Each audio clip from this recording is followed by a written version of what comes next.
Hello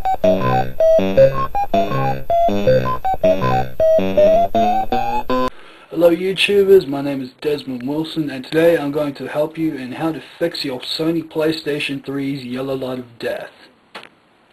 Okay. For starters, you'll need a PlayStation 3 with a yellow light of death. Obviously, most of you will have it, or else I'm curious as to why you would be watching my video. A heat gun, usually available at any good hardware store. A screwdriver, preferably small, needs to be able to access anything, and if it has a magnetic tip, even better. Some thermal compound, very small, very hard to come by, but very cheap if you know where to get it. And last but not least, some Torque-head screwdriver are available in sets from Snap-on.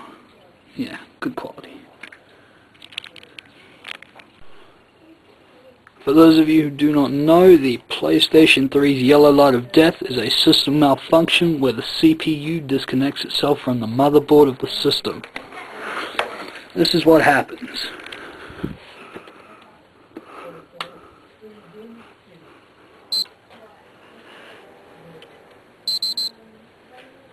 No matter what, this is all that is going to happen unless you get it fixed or scrap it. Now, the way I'm about to show you is only going to work for 90% of the PlayStation 3's yellow light of death problems. If you do this here and it doesn't work, you can either try it again, or if it doesn't work, you may have another problem. As I'm saying, this is not all that is happening to the PlayStation. And another disclaimer, this is not my idea. I've seen this on YouTube before. I'm just doing this to, well, see what it's like. Alright, let's begin. For starters, you want to unplug your system like so.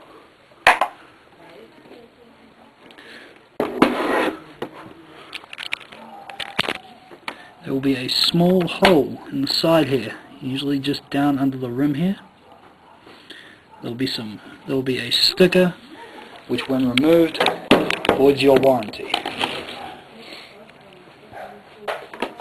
There will be a small rubber piece inside it, which you take off to get access to the screw, which you will need your torque head set for. I've already taken it out just to save a little bit of time. Once that's been taken out, just slide your PlayStation's top of the case across until it is off the system and lift it. Make sure you keep all your pieces together, or else it is going to become very difficult for you to attempt to reassemble. Okay. Once you've got that there off, okay, another thing you're going to want to do before you try to fully disassemble your PlayStation will be to remove the hard drive from the core of the system.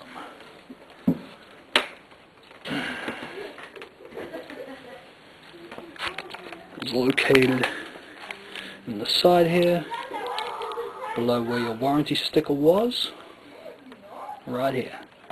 You'll need the right size screwdriver to do it. If you try and use the wrong size screwdriver, you're going to strip the bolt, and that will make it next to impossible to get out.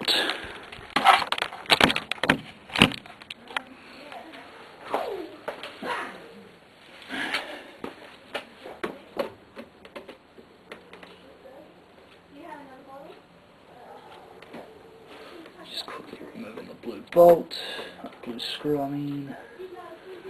Okay. Once that's been removed, simply slide it back like that and pull it out. Mine is a 500 gig aftermarket hard drive. I bought it off of eBay.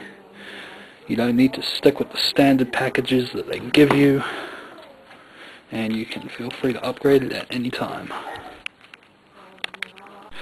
Okay, once you have removed the top of the case, there will be 9 screws that you will need to take out of your system's core. There'll be one here, one here, one here, one here, one here, one here, one here, one here, and one here. I'll remove those quickly so we can get on with this. Now, once your system is like this here, you're going to need to remove your SD memory card reader, which is this thing right here. It's held down by two bolts, one on this side, one over this side. It's important that you do not go ripping it off, as under here you have a little tab.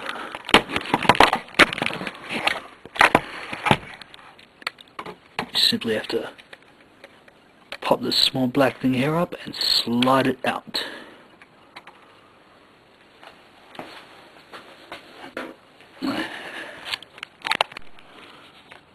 Then what you want to do is just pop out the power cord for the Blu-ray drive right down here and lift it up. Not too quick, however. There is another ribbon cable which needs to be removed.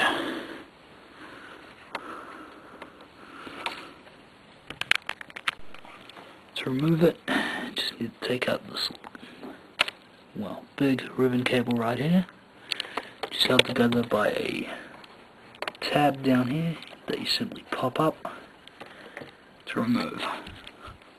After that there, put your Blu-ray driver somewhere safe. After that there, we're going to remove this, the Wi-Fi antenna, single screw held together here. And then we're going to need to remove this, 4 screws. I'll just skip that bit. Alright, now I have the 4 screws removed. I need to take out this little ribbon cable right here. This will be a small tab that you need to flip up. And then you simply pop that out of there like that. It's probably best that you keep your things organized. Make sure you don't lose track of things, make sure you know where they are.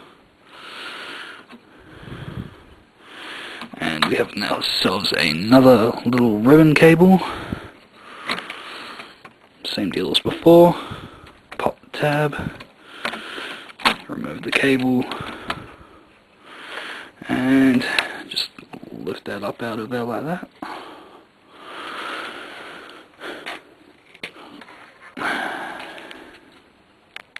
Alright, next we're going to remove the power supply. Have to remove the sockets down here. There's one here, one around the back. There's a total of 6 screws. One here, one here, one here, one here, one here, and one here. This one in the center here is an earth. Make sure you remember where that was. It's the only one with a washer. Very important. I'll just get that out of the way. Okay, once you've got the power unit removed, unscrewed I mean, make sure you remember to get rid of the power tabs. No ribbon cables on this one. Lucky us. However, just make sure you remember where the power cable and the earth cord are. Very important. Okay.